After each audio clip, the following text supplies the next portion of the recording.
tidak bisa. Terus sekarang seperti banci kalau buat saya. Jadi nyerangnya cuma lewat YouTube saja. Kalau misalkan si orang ini, ya, si Samsudin ini tidak memintai mahar atau duit ke pemilik rumah, ini bisa menolong. Kalau kalian semua YouTuber yang kontennya settingan, saya dukung.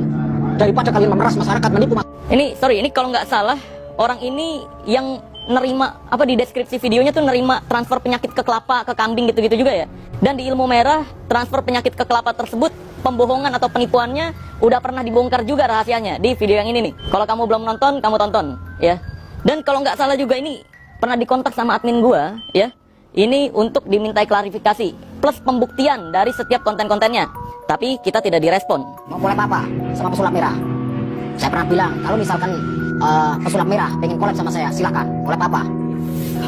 Iya, ini mah trik anak SD tuh, kebakar. Kalau pakai 2 cairan mah trik anak SD. Wih. Nih. Wah, balonku ada 5 rupa-rupa warnanya hijau kuning kelabu. Wih. Mungkin selama ini spiritual pada takut dengan pesulap merah. Saya nggak ada yang saya takuti. Mau collab apa? Ayo. Collab gerbek dukun. Ayo collab gerbek dukun. Mau ngedobol? Ayo ngedobol bareng. Tapi saya nggak mau diajak menipu masyarakat. Tapi untuk yang bersangkutan bisa kita tunggu 1 sampai 2 hari ini.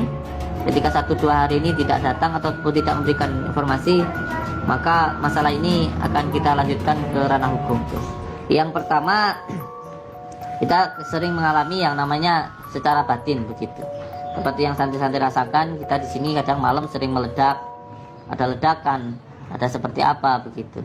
Ketika yang pertama diserang secara batin, kita tidak bisa, maka orang itu berusaha menyerang dengan cara sabotase. Makanya di setiap tempat, terutama tempat makan santri, saya kasih CCTV karena ada beberapa orang yang niat untuk meracuni makanan di santri gitu. Yang kedua, ketika sabotase ini tidak bisa, mereka menggunakan cara yang ketiga, yaitu berusaha untuk menghancurkan padepokan dengan cara mengompori ataupun memberikan ajakan ke beberapa masyarakat untuk menyerang padepokan.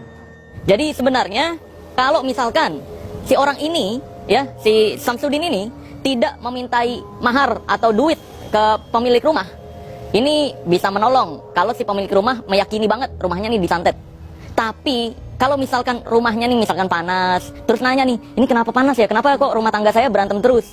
Nanya ke si Samsudin, kalau si Samsudin ini bilang tiba-tiba, wah kamu disantet nih, kamu harus bayar 15 juta kalau mau pembersihan. Nah itu penipuan. Terus sekarang seperti banci kalau buat saya. Jadi nyerangnya cuma lewat YouTube saja. Datang ke sini juga nggak berani, ngomong di depan saya juga tidak berani hanya lewat YouTube. Padahal saya perintahkan siapa saja yang ingin bertanya tentang padepokan ataupun ingin tahu, silahkan datang gitu. Jadi dari awal sudah tidak bisa, sekarang cuman pakai lewat YouTube. Dan cara untuk menyerangnya pun sangat-sangat tanggung sekali. Sangat tanggung sekali. Ini saya coba lihat-lihat dulu ya. Nah, pas lihat-lihat inilah, lewat salah satu kamar yang kebuka, udah bawa tisu nih. Si misalnya Samsudin ini udah di depan nih, krunya di belakang. Nah, krunya tinggal jatuhin doang, tek tisunya, terus tendang. Ya, terus ditendang nih ke dalam kasur, ya, ke bawah kasur. Udah selesai. Jadi bukan memang ditaruhin sejam sebelumnya, bukan. Tapi bisa jadi cuma ditendang doang, set, masuk ke kolong. Gitu. Ya, langsung aja. Itu. Ya, seperti anak-anak itu, Pak.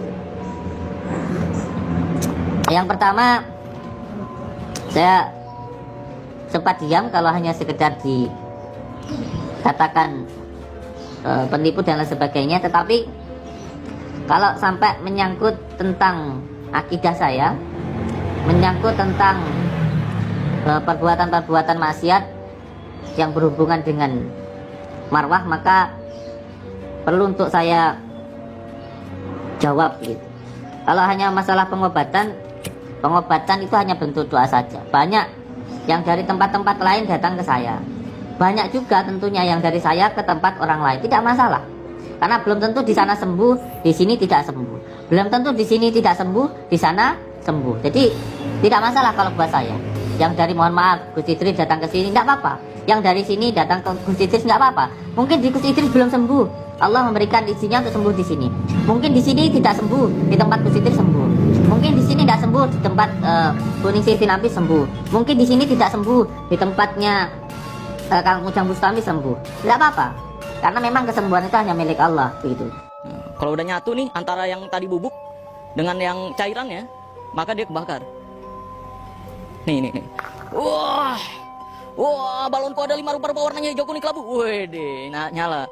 Aduh, gue ngeri meledak nih mangkoknya nih. Wih, luar biasa.